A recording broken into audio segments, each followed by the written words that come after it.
मित्रों, जय श्री राम। आज मैं आपसे मध्यकालीन राजस्थानी काव्य में राम भक्ति परंपरा, विशेषकर फुटकर काव्य के संदर्भ में मैं आपसे बात करूंगा। राजस्थान और राजस्थानी काव्य अपनी शैली व विषय वैविध्य के कारण संपूर्ण देश में न केवल विशेष पहचान रखता है, अपितु सम्मान की दृष्टि से भी देखा जाता रहा है। शक्ति, भक्ति और प्रकृति से अनुरक्ति रखने वाली इस धरा ने संस्कृति और संस्कारों को संजोए रखने का महनीय यत्न किए।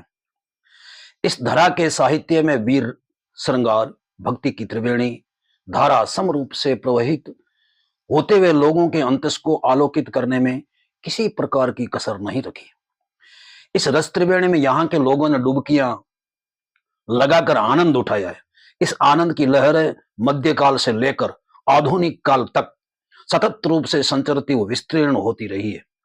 यही कारण है कि मध्यकाल को राजस्थानी का स्वर्ण युग कहा जाता है। इस कालखंड में राजस्थानी साहित्य का जिस विपुलता और विविधता के साथ सृजन हुआ है वो वरेण्य है, अनुकरणीय है।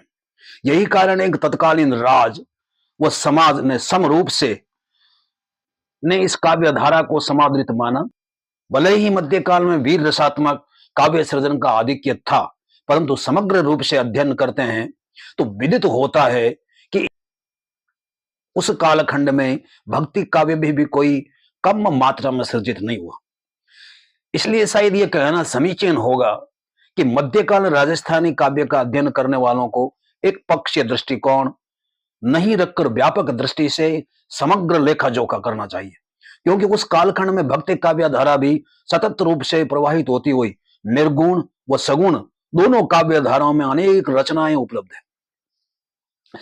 सगुण भक्ति काव्य धारा में राम और कृष्ण के प्रति यहाँ के कवियों ने सतोल उद्गार प्रकट करके काव्य धारा को जिस ऊंचाई पर पहुंचाया वह वंदनीय है, अभिनंदनीय है।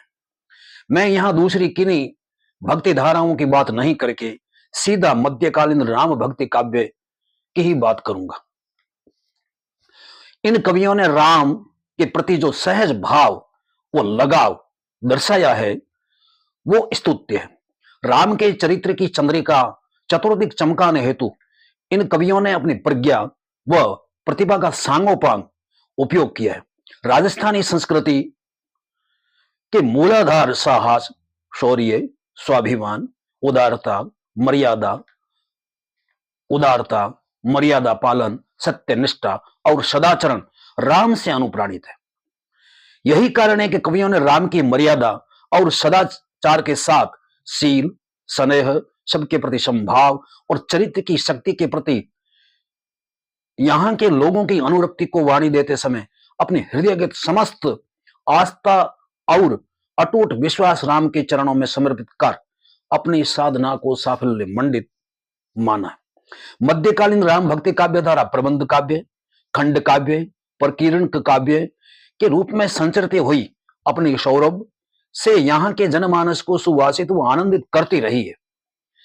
साथ ही अपनी विशिष्ट छाप छोड़ने में भी पूर्णतः सफल रही है। यहाँ के कवियों का मानना है कि अगर स्वर्ण को किसी प्रकार की काट लगे तो राम कथा को भी किसी प्रकार का काट लगे, अर्थात दोनों निष्कलुषित है। यानी जो चीज काट रहित है वो ही कराल काल के प्रहार को झेलने में सक्षम होती है। कविवर हमीर जी रत्नों के शब्दों में कह तपनीय पीत रंग कुर मदन जात रूप कल धोत जता लाख जुग लग काटन लागे और कलंक न लागे राम कथा। इस काट रहित कथा को आधार मानकर राजस्थानी कवियों ने राम महिमा और नाम निर्देशन का जो सुबह संदेश जनमानस को दिया है, उनमें मेहा रामायण, मेहा गोदारा, राम रासो माधोदास ददवाड़िया, दुहा दशरथ राउतरा पृथ्वीराज राठौड़, राम रासो सुरजन पूनिया, राम रसायन केशराज, राम रास रूपदेवी, राम सुयस केशोदास गार्डन, रुगरास रघुनाथ मोहता, भक्तमाल ब्रह्मदास बीठू, रघुवर जस प्रकाश कृष्णाजी आढ़ा के साथ नरहरदास बाल, पीरदान लालस प्रभृति नाम गिनाए जा सकते हैं, लेकिन विस्तार भय से इतने ही समीचीन रहेंगे।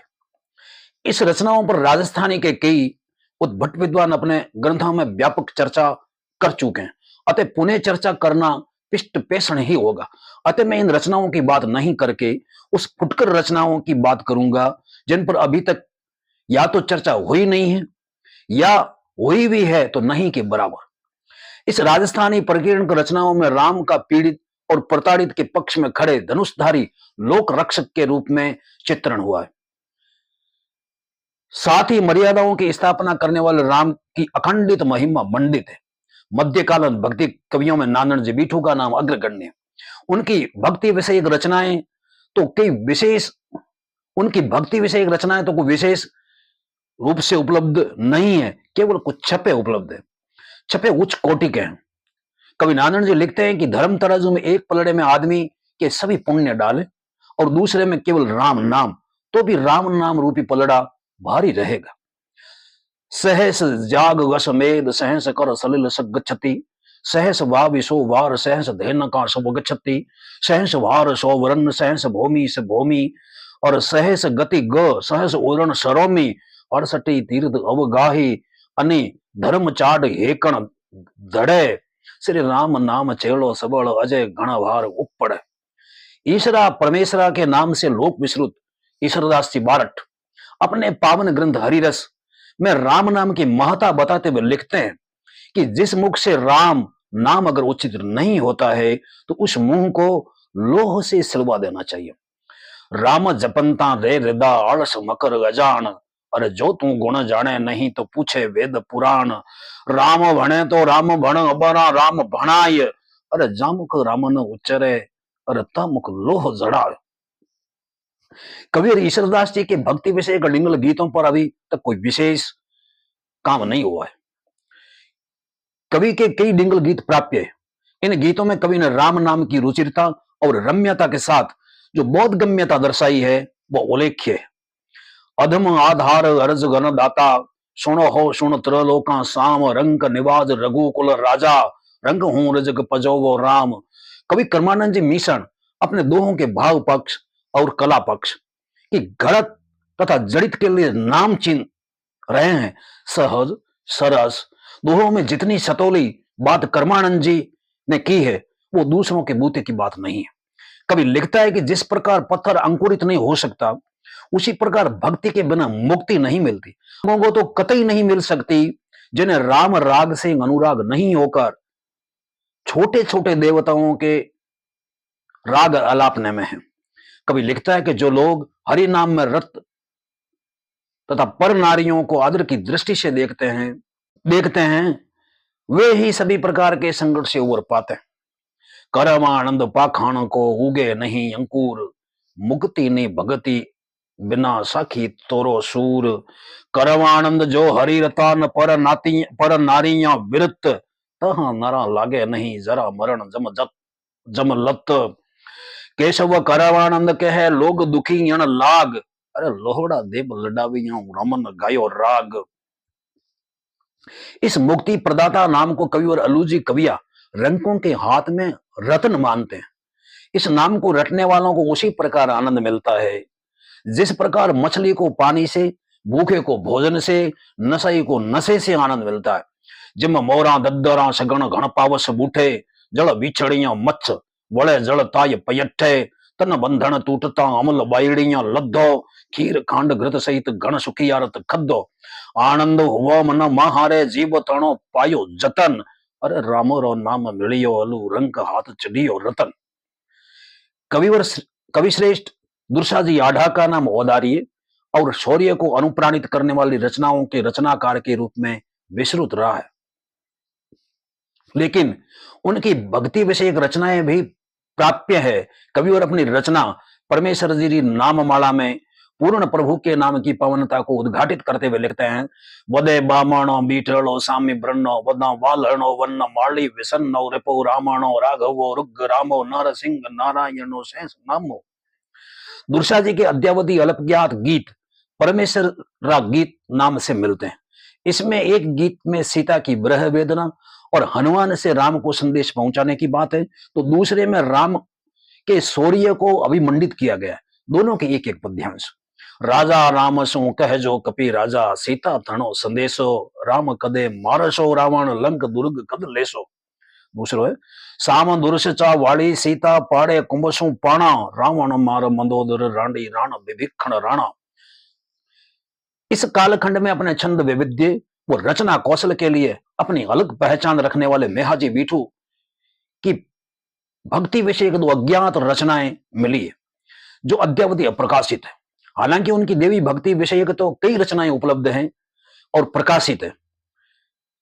एक रचना अवतारारी स्तुति में प्रणीत और दूसरी लक्ष्मण जतिरो छंद है। राम की महिमा का गान करते हुए कवि श्रेष्ठ ने एक ही पद्यांश में समग्र मुख्य घटनाओं को कह दिया है। क्या कहते हैं?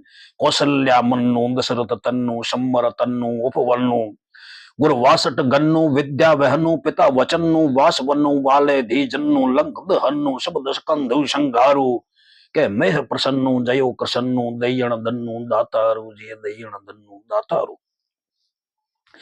लक्ष्मण जतीरो छंद में कविवर रचना के समाहार के रूप में राम की सर्वोच्चता व लक्ष्मण की श्रेष्ठता बताते हुए लिखते हैं, राम समर वो राम समर, सीता वो साई, समर शीश जड़ समार, आप अवगत्य यथाई, समर बैंकुंठ रो नाथ कमी ना राखे काई, राम समर वो राम सगत वो राम सहाई, कवि विरचत कही करे बाहु मन दाखे भवे, अवतार प्रेम दीठो अदक कव वीरो लक्ष्मण कहे। अगली जो इसकी अगली जो कथा है, इस वार्ता का जो शेष खंड है, मैं आपसे अगले वीडियो में साझा कर रहा हूं, क्योंकि समय भाव से आप पूरा सुन नहीं पाएंगे। अस्तु, जय श्री राम।